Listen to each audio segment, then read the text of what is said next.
Congress party जो जीत का जश्न मना रही है, कम से कम कांग्रेस पार्टी ने 40,000 वोट पैसे देके 10,000 से लेकर 40,000 रुपए तक एक वोट का, ये 4 महीने से भाया ही काम कर रहा था प्रमोद जैन, पैसे बांटना और ये करना।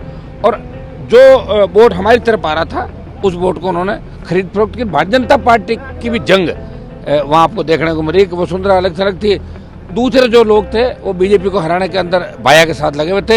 ये हाड़ौती का बीजेपी कांग्रेस का गठबंधन है, इसको 28 के अंदर हम पूरा तोड़ देंगे पूरी तरीके से। विधानसभा चुनाव को लेकर रिजल्ट आए हैं, आज प्रमोद जैन भाया को जीत मिली है, दूसरे नंबर पे भाजपा रही है। देखिए, राजस्थान के अंदर भारतीय जनता पार्टी के खिलाफ सीधा लोग वोट कर रहे हैं। बीजेपी की सरकार के अंदर जो भारी भ्रष्टाचार है, कांग्रेस के लोगों को जिस तरह बीजेपी ने माफ कर दिया पेपर लीक के दूसरे मामले, चाहे बजरी का मामला हो, बढ़ते अपराध हो, और हाड़ौती अंचल जो बीजेपी का गढ़ है वहाँ तीसरी ताकत खड़ी हो गई नरेश के रूप में। तीसरे मोर्चे के सम्मिलित उम्मीदवार नरेश मीणा थे और लगभग बीजेपी से 100 वोटों का फर्क रहा। हमारी जीत है कि इस राजस्थान में तीसरा मोर्चा खड़ा हो रहा है 28 के अंदर, आप देखोगे। और कांग्रेस पार्टी जो जीत का जश्न मना रही है, कम से कम कांग्रेस पार्टी ने 40,000 वोट पैसे देके 10,000 से लेकर 40,000 रुपए तक एक वोट का, ये 4 महीने से भाया ही काम कर रहा था प्रमोद जैन, पैसे बांटना और ये करना। और जो वोट हमारी तरफ आ रहा था उस वोट को उन्होंने खरीद फरोख्त की। भारतीय जनता पार्टी की भी जंग वहाँ आपको देखने को मिली कि वसुंधरा अलग थलग थी, दूसरे जो लोग थे वो बीजेपी को हराने के अंदर भाया के साथ लगे हुए थे। ये हाड़ौती का बीजेपी कांग्रेस का गठबंधन है, इसको 28 के अंदर हम पूरा तोड़ देंगे पूरी तरीके से। जा रहा था कि वसुंधरा के चेहरे पर चुनाव लड़ा जा रहा है, भाजपा जनता का चुनाव लड़ रही है। देखिए, यहाँ चेहरे ही है और कहाँ से लाओगे बताओ। भजनलाल के चेहरे पे तो भजनलाल का क्या घूम रहा था ना, भजनलाल भी तो वहाँ पे अब हार गए तो कह देगा मैं तो मैडम का कैंडिडेट था। बीजेपी कांग्रेस के खिलाफ मेरा, आप पिछला देखोगे 24 के अंदर भी हम लोगों ने अच्छा प्रयास किया। मेरे खींवसर में कांग्रेस के 5,000 वोट आए थे मात्र, जो आज जोर से डींगे हाँक रहे हैं प्रदेश देखकर। तो उस समय 4 जगह जमानत जब्त हुई थी, 6 जगह बीजेपी हारी थी और 1 जगह कांग्रेस 6 जगह कांग्रेस हारी और 1 जगह कांग्रेस जीती 2 साल के अंदर।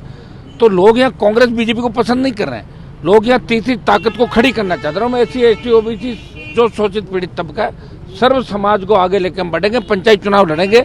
ये एक छोटा सा चुनाव है और ये चुनाव पूरा धनबल पे प्रमोद जैन भाया ने खुद के दम पे जीता है, न कि कांग्रेस से चुनाव जीता है। बिहार चुनाव में एनडीए को भारी बहुमत मिला है। देखिए, बिहार में एक्चुअली नीतीश कुमार के सारी तो मिला ना, तो तीसरी ताकत हो ही गई। तीसरी ताकत के बिना बीजेपी भी कुछ नहीं है। यहाँ जब कांग्रेस से हमने अलायंस किया तो कांग्रेस के बेचारों को खाता खुल गया, 10 साल तक खाता ही नहीं खुल रहा था। हर जगह बीजेपी किसी न किसी वैसाखी के सहारे चल रही है और क्षेत्रीय पार्टियां आने वाले समय के अंदर मजबूती के साथ हर राज्य के अंदर आएगी और राजस्थान में 28 की सत्ता, तीसरा मोर्चा सत्ता पे कब्जा करेगा। कांग्रेस भाजपा को घर बिठा देंगे। सीएम के चेहरे पर सस्पेंस है, वो अब वो जाना यार, हमें क्या करना उनका।